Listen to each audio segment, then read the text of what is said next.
Drage gledalke, spoštovani gledalci, dober večer. Ponovno lepo pozdravljeni v naši torkovi družbi, kjer seveda pozdravimo z oddajo Report in ponovno predstavimo kakšnega zanimivega gosta, ki pove marsikaj zanimivega o dogajanju na našem področju.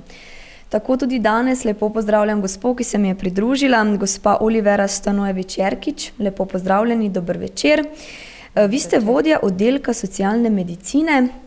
Lepo pozdravljeni. Danes bova midve govorile o zdravem življenju, torej o projektu Živimo zdravo, ki ga ponovno organizirate v Bistrici ob Dravi.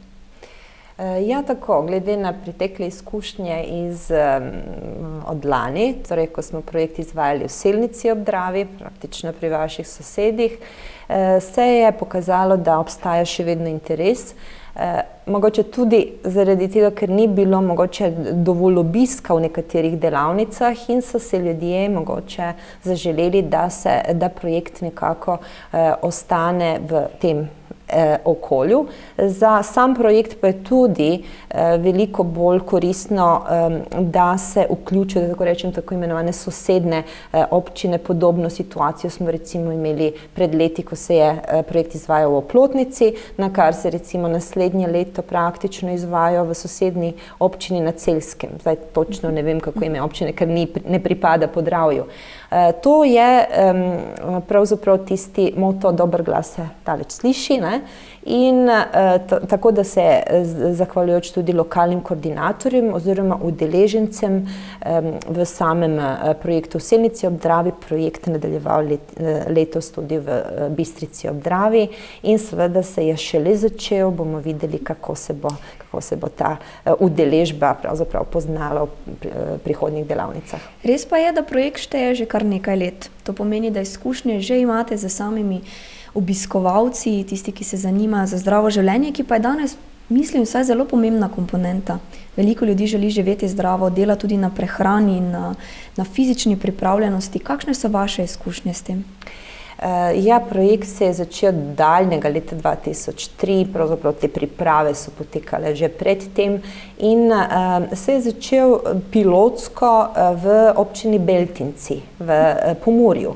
Tako da nastanek je dejansko v enem tipičnem ruralnem okolju.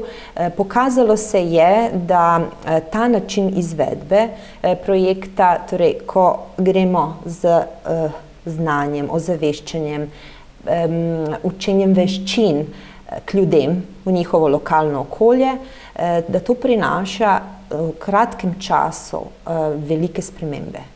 In so možne velike spremembe v dejansko kratkem času. Problem je pa vzdrževanje tega znanja, teh veščin in čez nekaj let bi bilo potrebno verjetno, ali pa ko pridejo mogoče nove generacije, novi ljudje v tem okolju, zadevo ponoviti.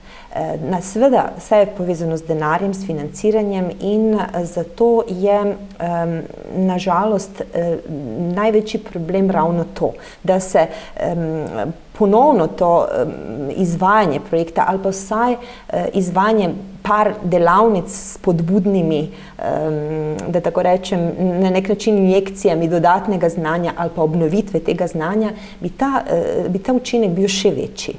Ker poudarek v samem projektu je na veščinah. Ljudje dejansko vidijo, kaj to pomeni zdrav življenjski slog, kako se ga lahko spremeni, kaj je za to potrebno.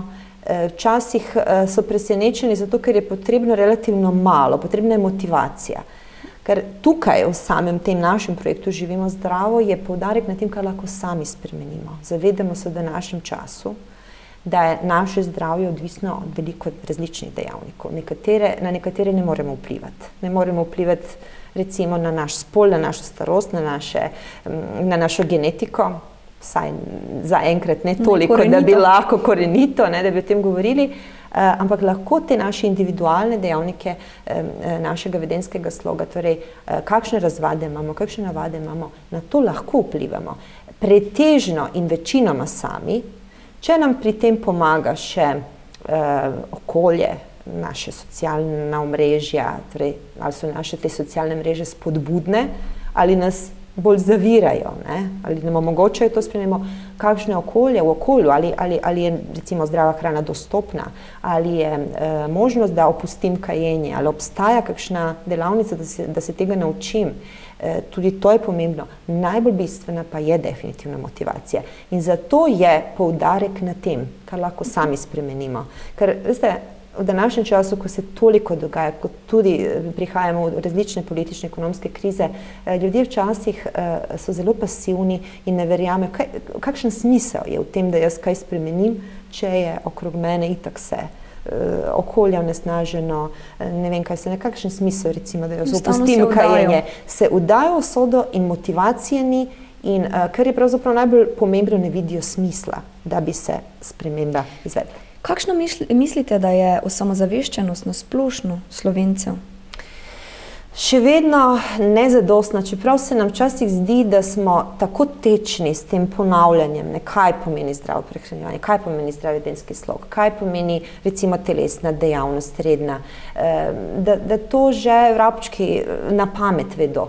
Pa temu ni tako, ker s vsakim novim izvajanjem, recimo kakšne delavnice na to temo, se ljudje nečesa novega naučijo ali pa se spomnijo, da recimo to lahko tudi na ta način recimo obvladujem stres. To je tudi strategija, ki jo lahko uporabim, pa nisem vedel za to. Torej, to me tudi zaščiti. To je tisto, kar je pomembno, da se zadeve ponavljajo in ozaveščanje je dokaj dobro recimo pri mladi generaciji, ampak pri mladi generaciji je pomen, to se pravi, veliko vedo o tem, kaj pomeni zdravje, ampak se tega ne držijo iz takih ali drugačnih razlogov. Pomembno je pri odraslih, mogoče se še najbolj starostniki nekako upoštevajo ta navodila zdravega življenja, ampak nažalost tudi zaradi tega, ker so prisiljeni, zaradi tega, ker se je pojavila kakšna kronična bolezen, zato ker so že posledice tega nezdravega življenjskega sloga in jim da misliti in seveda so motivirani. Dejansko so s to spremembo, ki je nastala nažalost zaradi bolezni, ki mogoče ni še huda, včasih tudi celo huda, da se popolnoma spremeni način življenja, razmišljanja, prehrane. Takrat so ljudje zelo motivirani in to je ta ključni problem. Kar se tiče vašega vprašanja, koliko so dejansko ozaveščeni, imamo eno orodje, metodo, s katero preverjamo ta vedenjski slog naše odrasle populacije, to je tako imenovana raziskava vedenjskega sloga. Ravno vključujemo za leto 2012, rezultatov še nimamo, po zadnjih dostopnih rezultatih iz leta 2008 ugotavljamo, da recimo kar nekje 60% te naše odrasle populacije, govorimo o populaciji 25 do 64 let, torej tu izključujemo starostnike in tudi mlajše, ocenjuje, da za svoje zdravje skrbi dobro. Nekje desetina nekako ocenjuje, da za svoje zdravje skrbi slabo. Torej, ljudje se zavedajo, da za svoje zdravje praktično slabo ali zelo slabo, da praktično ne skrbijo, istočasno pa seveda vprašamo jih tudi, kaj je potrebno za to v sami anketi, čemu pač pripisujete tudi to slabo zdravstveno stanje ali pa pač to nemotivacijo. In se dostikrat pojavljajo, recimo težko fizično delo se še vedno pojavlja kot dejavnik tveganja, pa v principu ni. Težko fizično delo, fizična aktivnost sploh ni dejavnik tveganja, nasprotno je lahko varovalni dejavnik za naše zdravje. Po drugi strani se seveda zavedajo te posledice nezdrave prehrane, tudi recimo kajenja, seveda alkohola, ampak ne toliko teh komponent nezdravega prehranjevanja, koliko bi se morali. Recimo zelo veliko jih pomisli takoj na maščobe, pa na sadje in zelenjavo, kot varovalno oziroma pač te dejavnike tveganja. Po drugi strani pa pozabljajo na soli, pa sladkor v naši prehrani. Zlasti te skrite sladkorje, ki jih vnašamo tudi z različnimi drugimi, samo kot primer. Tako da ozaveščanje je potrebno. Kako se recimo to da nadomestiti, da je to sploh pomembno, koliko mi skritih maščob recimo vnašamo z dodajanjem naše ljube kisle smetane, ali pa ne vem, koliko recimo sladkorjev spijemo z različnimi gaziranimi sladkimi pijačami, pa ne pomislimo na to. Zagotovo je opaziti, da se ljudje nekako zavedajo, da je zdravje ena najpomembnejših komponent za življenje. mogoče tudi potem, da jih ogromno vidimo, kako se ukvarjajo z nekimi fizičnimi aktivnostmi. Veliko ljudi posega po zdravi prehrani v trgovinah, ogromno je teh bioizdelkov in ne vem kakšnih zdravih izdelkov na razpolago. Se pravi, ljudje se vsaj v nekem deležu zavedajo tega. Kako pa privabiti tiste ljudi, ki se tega sploh ne zavedajo in ne polagajo pažnje na takšna predavanja in takšne projekte? Kako se v tem organizirate? Ja, to ste zelo dobro, dali ste mi pravzaprav istočnico. Tudi v tem prvem predavanju smo omenili ta vpliv socialno-ekonomskega stanja in statusa na vedenje in na tudi obnašanje. Ljudje, ki več vedo o zdravi prehrani, praviloma so to bolj izobraženi ljudje ali pa nekako tisti, ki se ocenjujejo, da so višje nekako na družbeni lestvici, so tudi tisti, ki uporabljajo te zdrave izdelke in tudi tisti, ki praviloma bolj zdravo živijo. In kar je mogoče najbolj zanimivo, pa mogoče ni pogosto poudarjeno, tudi zaradi tega dejansko ti ljudje daljše živijo. Podaljšajo svoje življenje, izboljšajo svojo kvaliteto življenja. In zato je smiselno v kateremkoli življenjskem obdobju spremeniti svoje navade, ker imajo določen učinek. Tega se mogoče včasih nezadostno ne zavedamo. In seveda obstaja pa tudi problem. Glejte, kadarkoli se pojavijo problemi v populaciji, tudi zdravstveni problemi, ker zdravje je definitivno še vedno vrednota prebivalstva in še vedno ena od vodilnih vrednot. Še vedno boste v različnih anketah, teh socioloških in podobnih javnega mnenja našli, da je zdravje vrednota. Ljudje zaupajo svojim zdravnikom, zaupajo zdravstvenemu osebju, ampak ne zaupajo zdravstvenemu sistemu, ne zaupajo politiki. In tu vidimo torej veliko možnosti, da sproži razmišljanje o spremembi ima zdravstveno osebje. Torej zdravnik, medicinska sestra, ki ji ta oseba hodi, če hodi. Seveda nimajo vsi te stike z zdravstvenim sistemom redno in tekoče, zato so te ljudi pravzaprav dosežemo drugje. Ne v zdravstvenem sistemu, znotraj ambulant, ampak jih dosežemo v njihovem okolju ali pa na njihovem delovnem mestu ali otroke, recimo dijake na šolah, učence. In to so ti naši javnozdravstveni prijemi, ki so malo drugačni, malo širši, s katerimi dosežemo širšo populacijo. In naši pristopi so populacijski ali pa na ciljna intervencija na ciljni skupini, ki je bolj ogrožena v primerjavi s kakšno drugo skupino, ocenjujemo, da je bolj ogrožena, v primerjavi z individualnim pristopom, ki je prisoten pri zdravniku oziroma medicinski sestri. To je ta razlika. Če nekaj delamo populacijsko, torej na široko, da tako rečem, je tudi sprememba lažja. Če nekomu rečete, morate spremeniti vaš življenjski slog, pa živi in dela v okolju, katero ne spodbuja te spremembe, bo temu človeku težje. Če pa to naredimo v širšem okolju, torej na populacijo oziroma na delu prebivalstva, je to tudi posamezniku lažje. Zato so te, mogoče primer zakonodaje, recimo tobačna zakonodaja, ali pa ne vem, zdaj bomo videli, kaj bomo naredili na področju alkohola, omogoča, ta zakonodaja suportira tudi tiste, ki mogoče bi težje spremenili svoj življenjski slog, zdaj ga pa lažje, zato ker jim to omogoča tudi to okolje v smislu zakonodaje, torej socialno, družbeno okolje, tudi država je okolje, če govorimo v tem smislu tako. Lahko pa neposredno okolje. Tudi če neposredno okolje manj stimulativno, kakšna družina, prijatelji in tako naprej, če pa je to toliko boljše. In zato je sprememba vedenjskega sloga ni enostavna zadeva. Mora biti odločitev in to odločitev je potrebno sprožiti in jo omogočiti nekako ugodno okolje. Kje začeti pri takšni spremembi, če ravno govoriva o začetni spremembi, se pravi, se odločiti za to, kaj lahko človek kot posameznik najprej naredi? Ja, obstaja ta tako imenovani krog razmišljanja. Najprej ta motivacija za spremembo. Recimo, če nekdo sploh ne razmišlja o spremembi, da bi opustil kajenje.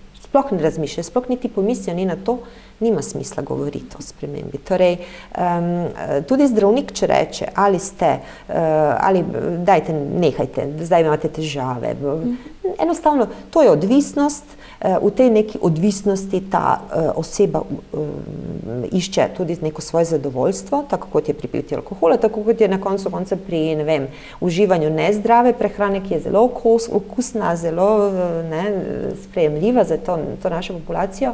Ampak če zdravnik včasih ali pa ne vem, nekdo iz okolja reče, a si razmišljal o tem, da opustiš kajenje zaradi tega, zgodilo bi ti se to, pa to, pa to, bo ta oseba mogoče začela razmišljati. Če bo začela razmišljati o spremembi, je veliko lažje. In takrat, ko se začne razmišljati o spremembi, je potrebno ponuditi tudi možnosti, da se ta sprememba izvede. Torej, če je nekdo ogrožen, okolju, v katerem živi, v njegovi bližini, mora biti dostopna možnost, tudi finančno, tudi fizično dostopna možnost, da se ta sprememba izvede. Torej, če je to delavnica v zdravstvenem domu, mora biti na voljo v določenem času. Ne pa tisto, če se zgodi, da se oseba odloči, da smo zdaj spremenijo kajenje, potem pa reče, ja, veste kaj, čakalna doba je, ne vem, 2 leti ali 6 mesecev. To pa je zamujena priložnost. In tega se moramo zavedati tudi v našem zdravstvenem sistemu, ki ga nažalost pesti dostikrat ta kadrovska problematika, ker seveda nima nobene veze za to spremembo in ni spodbudna k tej spremembi. Velikokrat slišimo, da ljudje rečejo, nimam časa za zdravo življenje. Enostavno tempo je takšen, poprijemajo po hitri prehrani, ki je enostavna, lažje se hitro poje in potem delo naprej. Kako rešiti ta problem? Ja, gledajte, to je, če pogledamo večino teh izjav, nimam časa, je to v večini primerov lahko rečemo dejansko izgovor. Če smo pošteni do samega sebe, se ugotavljali so, ko so v raziskavah gledali, ne vem, odrasla populacija, da nima časa, da ima tempo življenja taki, drugačen, da gre v službo, da gre iz službe, da potem, čakajte, kaj pa delate v prostem času in potem se recimo ugotovi, da je to, ne vem, 3 do 4 ure gledanja televizijskega programa ali pa v današnjem času sedenja za računalnikom in podobno. Torej, je možnost, da se ta čas najde, če si ga želimo. Problem je, da poiščemo, ravno je primer dobra telesna dejavnost, o kateri govorimo, ki jo je potrebno spodbujati. Telesna dejavnost je najboljši primer, ker pri vseh drugih dejavnikih tveganja bolj govorimo o zmanjševanju. Pri telesni dejavnosti pa govorimo o spodbujanju, kar je tudi psihološko, veste, ljudem lažje, če mu rečete nečesa več, je za človeka to lažje. Ampak kdaj in kako? Tisto, kar ga veseli, tisto, kar se ujema tudi z nekim njegovim slogom življenja, dejstvo pa je, da je potrebno, da za to poišče čas na račun nečesa, kar mogoče dela, pa se ne zaveda, da mogoče za to zapravlja čas. Organizacija našega časa je pomembna ne samo za boljšo telesno dejavnost, ampak tudi recimo, da se izogibamo ali pa da se obvladujemo, ne govorimo o izogibanju, ker je se zelo težko izogibati obvladovanju stresa, ker je tisto, kar nas dejansko najbolj stresira, ravno naglica. Tako da odločitev, da je zame telesna dejavnost pomembna zaradi tega, ker sem v tem trenutku v velikem stresu, torej moram reči, da govorim zdaj o svojem primeru. Se mi je zgodilo leta 2001 ali pa ne vem, tu nekje, sem rekla, čutim, da sem obremenjena, zelo obremenjena, vem, da me lahko telesna dejavnost, da mi pomaga. Izbrala bom nekaj, kar me veseli, kar mi je blizu in za kar se bom potem odločila, da bom redno hodila. In sem izbrala recimo aerobiko, kar je ostalo do današnjega dne. Zakaj? Zato, ker je to telesna dejavnost, ki mi ustreza še vedno, ki me veseli, ki se dogaja ob plesni glasbi, ki mi je blizu mojega domačega okolja, oziroma zelo dostopna, tudi finančno ugodna in je zame je postala navada. Pri telesni dejavnosti pa je znano, da tisto, kar vam postane, da zaradi tega sproščanja teh dobrih hormonov, endorfinov, vam postane tudi neke vrste odvisnost. Ampak ta odvisnost do telesne dejavnosti seveda do neke normalne količine telesne dejavnosti, ne govorimo o ekstremih, je dobra. In to je tisto, kar pravzaprav radi spodbujamo. Torej, počutimo se nervozne, če nam recimo odpade kakšna ta naša vaja. In to je ta način spreminjanja. Problem je, da se ljudje, ko govorimo o telesni dejavnosti, dejansko ne znajo več gibati v današnjem času. Ker nažalost naš sodoben način življenja spodbuja, da vam pravzaprav je vse, kar lahko naredite v vašem življenju, nima potrebe se sploh vstati iz fotelja. Lahko vse naredite. Plačate se račune, gledate televizijo, pogledate dober film, se tudi, na koncu tudi neka telovadba, izobražujete se in tako naprej, ampak je v principu to zgrešeno. Veliko je teh slabih ali pa tudi hiter način prehrane. To je vse, itak hitro živimo, torej dajmo se še hitro prehranjevati, dajmo se še hitro. To je tudi sporočilo, ki ga ponujajo mediji in kar je pravzaprav nekaj, kar bi morali vsi skupaj počasi spremeniti. Tukaj se mogoče lahko dotakneva tudi staršev. Torej o samozaveščenost staršev, kako otroka v končni fazi vzgajati zdravo, tako na podlagi prehrane, kot tudi na podlagi ravno teh aktivnosti, o katerih sva govorile. Marsikdaj so otroci porinjeni pred računalnike, pred takšne medije, medtem ko starši pozabljajo, da potrebujejo mogoče njih same in pa tudi aktivnosti z njimi ali pa v končni fazi z ustanovami, ki delujejo na tem področju. Definitivno je, ne samo pri telesni dejavnosti, ampak tudi pri vseh ostalih razvadah je ta ključna vzgoja od rane mladosti, od zgodnje mladosti. Tako da tisto, kar se je naučilo v zgodnji mladosti, se izvaja praktično celo življenje. In je znano, danes, ko boste srečali včasih zelo vitalne starostnike, ki so še vedno telesno aktivni. Praviloma so začeli s to neko telesno vzgojo že od rane mladosti. Pri mladih v današnjem času je pa to velik problem, namreč nam narašča in to skokovito, strmo narašča ta pojav debelosti, prekomerne prehranjenosti tako pri mladostnikih, tako pri odrasli populaciji. Ta naša raziskava vedenjskega sloga je pokazala, da je skoraj 2/3 odrasle populacije že prekomerno, bodisi prekomerno prehranjene ali pa debeli, glede na ta indeks telesne mase. In se pričakuje, glede na te naše trende in načine življenja, da bo to pravzaprav še naraščalo.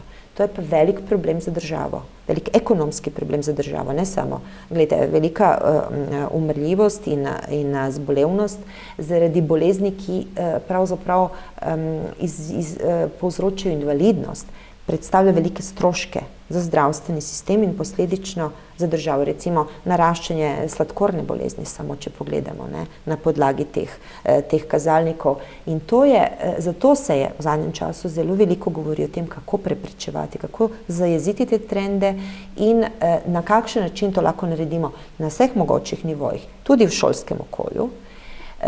To pa, da se vrnemo vašemu vprašanju, družina je ključna. Družina je ključna s svojimi sporočili, pa ne samo s tem, kaj mamica pa oče rečeta, ampak kaj mamica pa ati dejansko počneta. Torej, če mamica pa ati rečeta, poslušaj, kajenje ni zdravo in ne smeš kaditi, pa istočasno sama kadita, ali pa recimo prekomerno pijeta alkohol, ali pa recimo se sploh ne gibljeta, je težko, da so vsekakor vzor otrokom. Definitivno. In ti vzori so še vedno pomembni, zlasti pri manjših otrocih. Se porazgubi pri starejših, torej v kakšni srednji šoli, gimnaziji, takrat so mogoče bolj pomembni kakšni drugi pomembni odrasli, ne toliko starši, ampak škoda je mogoče že narejena v tem osnovnošolskem obdobju in je potrebno o tem govoriti. Zato recimo osteoporoza kot recimo zelo pomembna bolezen ali pa kronična bolezen, torej take mehke, krhke kosti, ki pravzaprav povzročajo pozneje v starosti zlome, ki veste, da so lahko ključnega pomena, ne samo za invalidnost te osebe, pa tudi za pojav demence ali pa depresije, teh ključnih duševnih bolezni našega časa.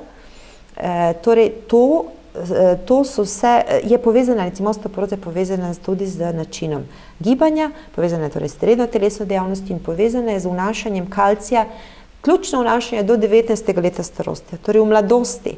če nekdo ne vnaša sploh mlečnih, ne uživa mlečnih izdelkov na kakršenkoli način, v kakršenkoli obliki, naredijo pravzaprav veliko škodo z te strani. Ki se bo pokazala kasneje. Ki se bo pokazala kasneje, ampak seveda ne moremo govoriti z mladostnikom, z otrokom o tem, kaj bo se zgodilo čez 25 let. Jaz vedno rečem, za enega 15-letnika je 25 let visoka starost. In če rečeš, kaj boš počel s 25 let, za njega je to daljna prihodnost. Da ne govorimo seveda o tem, kaj se bo zgodilo po 50 letu, pojavah različnih srčno-žilnih bolezni, bolezni dihal, rakavih bolezni. In zato o tem govoriti z mladostniki nima smisla, zato ker jih ta daljna prihodnost ne zanima. Torej o posledicah, ampak bežno govorimo bolj o nekaterih drugih škodljivostih ali pa slabih straneh kajenja, pitja alkohola in podobno. Čeprav naš projekt, ni namenjen toliko mladostnikom, koliko odraslih. Preden se posvetiva projektu, mislite, da so tudi mediji en velik krivec pač k temu, da preveč poudarjajo nezdrave stvari kot pa zdrave, se premalo ukvarjajo z poudarkom zdravo? Mediji so vsekakor zelo pomemben deležnik v celi tej verigi našega ozaveščanja. In mediji so lahko pri tem sinergistični, pri svojem početju, lahko pa so včasih kontraproduktivni, tako bom rekla, zato ker so zelo dobri primeri dobrega poročanja in zelo slabi primeri po drugi strani slabega poročanja. Zdaj, glejte, uredniška politika medija je tisto, kar je ključno. Mi smo recimo, kar je dokazano recimo pomembno pri zviševanju stopnje samomorilnosti, torej ki je pri nas zelo velik problem. Severovzhodna Slovenija po tej stopnji samomorilnosti izstopa, Slovenija kot celota izstopa. Torej, nekaj je potrebno narediti pri preprečevanju samomorov, med ostalim se je pokazalo dokazano učinkovito je poročanje medijev.